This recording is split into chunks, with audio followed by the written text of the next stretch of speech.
Alexander Dubček. Dubček. Alexander Dubček. Alexander Dubček. Alexander Dubček. Alexander Dubček. Alexander Dubček. Alexander Dubček. Pan Alexander Dubček. I am a part of the story of a century. Viva the story of the Century Project and viva Andrea Antonio.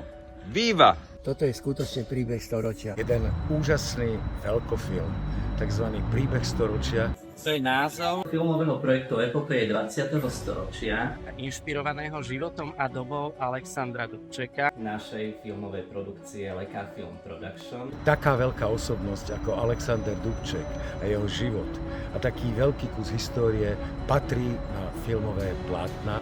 Tento film, príbeh storočia, je o ľudskosti. Riskoval svoju rodinu, riskoval svoj život pri 68., kedy vstúpili vojska Varšavskej zmluvy do Československa. Další a další jednotky obsazují důležitá i méně významná místa. Nejsilnější jsou u předsednictva vlády, které bylo obsazeno nejprve.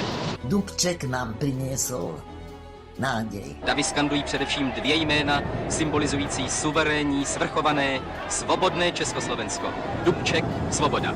Ten jeho väčší úsmev, ktorý mi dokázal si získať, odzbrojiť tých papalášov veľkých a získať si tých obyčajných ľudí. My, naša generácia, my sme boli šťastní a tí mladší pozerali, tak to je on, ten Dubček, čo mama a otec rozprávajú, čo stará mama, lebo všetci ho milovali, ale tí mladí ho ešte nepoznali. Takže to bolo niečo také magicky nádherné. Bez pochyby najznámejším Slovákom vo svete. Ktorou som mala dokonca čest liečiť, keď ho zrazilo motocykl na chodníku. Bol som s ním dokonca aj v Spojených štátoch, kde sme viedli spolu dlhé rozhovory.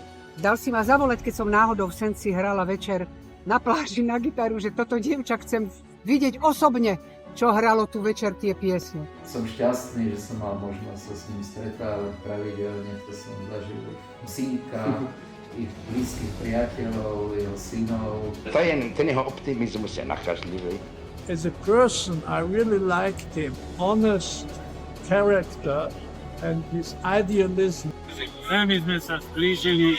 Spolu sme boli v Kanade, aj s predsedom vtedajšej vlády. Boli sme v Amerike. Veľmi cenný, veľmi láskavý, veľmi príjemný, miloval ľudí a chcel pre nich niečo lepšie. Heslo obrodného hnutia ľudská tvár, že to nebola nejaká prázdna veta. Verím, že tá ľudskosť sa raz vráti a mohol by k tomu prispieť aj tento film.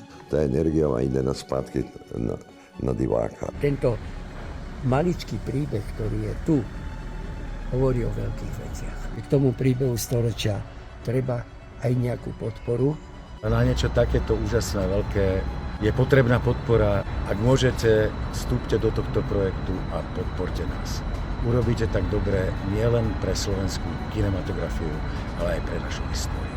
Radimo sada jedan strašno interesantan projekt, Sloboda ili smrt, inspiriran životom Aleksandra Dubčeka.